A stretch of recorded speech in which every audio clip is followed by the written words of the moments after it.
네, 오는 13일부터 대중교통과 요양원 등 시설에서 마스크 착용이 의무화됩니다. 한 달간의 계도 기간을 거쳐 다음 달부터는 10만 원의 과태료를 내야 하는데요. 노 마스크족이 줄어들지 관심이 모아지고 있습니다. 자세한 내용 취재 기자와 알아보겠습니다. 자, 이현아 기자, 네. 달라지는 것부터 설명을 좀 해주시죠. 네, 일단 오는 13일부터는요, 마스크 착용이 의무화됩니다. 계도 기간 한 달을 거쳐서요. 다음 달 13일부터는 정해진 장소에서 마스크를 착용하지 않으면 과태료가 부과되는데요. 앞서 보신 것처럼 버스, 지하철 등 대중교통 이용자, 그리고 의료기관, 요양시설, 주야간 보호시설, 이용자, 종사자 모두 마스크를 착용해야 합니다. 집회 시위장 역시 의무적으로 마스크를 착용해야 하는 장소인데요. 불특정 다수가 모이거나 이 감염에 취약한 이용자가 머무는 곳에서는 반드시 마스크를 써야 한다는 얘기입니다.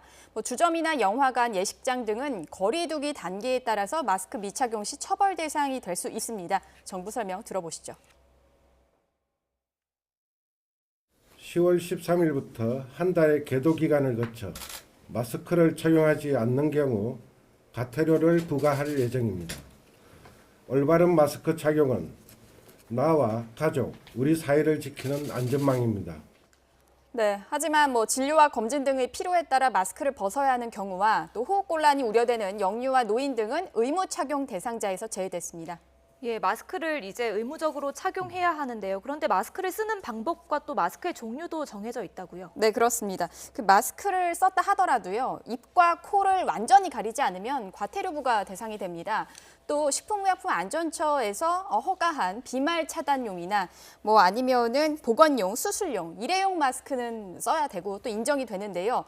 다만 지금 그래픽으로 준비된 그림을 좀 보시면 보시는 것처럼 이제 망사형 마스크나 이 날숨을 들이실 때 이제 감염원이 배출될 수 있는 우려가 제기되는 이 밸브형 마스크, 또 스카프형 마스크는 인정되지가 않습니다. 예. 그러니까 법원 판결이 필요한 벌금과 달리 이 과태료는요, 행정기관에서 부과할 수 있고 또 네. 단속하는 지자체의 현장 판단이 중요해질 것으로 보입니다.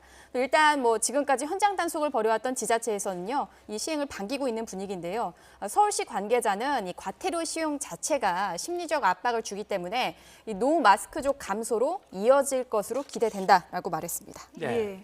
아마도 여러 가지 반응들이 나올 겁니다. 당신이나 잘 써라, 오지랖 넓게 굴지 말라, 이렇게 또 타이르는 분도 나올 수도 있고, 어떤 분들은 또 유독 우리나라만, 우리 정부만 이렇게 강요하는 거 아니냐, 또 이렇게 반박하시는 분도 계실 건데, 다른 나라들도 공공장소에서 써야 되는 나라가 많은 거죠. 그렇습니다. 찾아보면요, 이미 여러 나라에서는 이 코로나19 확산을 막기 위해서 이 강제력이 있는 처벌을 하고 있습니다. 미국을 좀 살펴보면요, 연방정부 차원이 아닌 주정부 단위 의무화로 가고 있는데요. 이 공공장소 마스크 착용 의무화한 주가 30여 곳으로 집계가 되는데, 이 워싱턴 DC의 경우는 우리 돈 최대 116만 원까지 벌금을 부과하고 있습니다. 영국은요, 대중교통 등에서 이 마스크를 착용하지 않을 경우 우리 돈 30만 원으로 시작을 해서 위반할 때마다 이 벌금이 배가 커집니다. 예. 그래서 최대 960만 원까지 부과가 되고요. 프랑스는 18만 원 규모 벌금, 그리고 이탈리아 로마 지역은 최대 136만 원 규모, 독일은 약 7만 원 정도의 범칙금이 부과가 됩니다. 중남미를 좀 살펴보면요, 아르헨티나, 칠레에서는 대중교통에서 마스크를 쓰지 않으면 최대 300만 원까지 벌금을 부과하고 있습니다. 또 멕시코 휴양지 칸쿤 등 일부 지역에서는요, 구금까지 당할 수 있는 상황입니다. 예. 구금까지도 가는군요. 예, 아직은 우리는 과태료입니다만은, 아무튼 경험해 보니까 최선의 방역, 최고의 방역은 국민들의 협조입니다. 네. 예, 다들 잘 쓰시기 바랍니다. 이현아 기자 수고했습니다.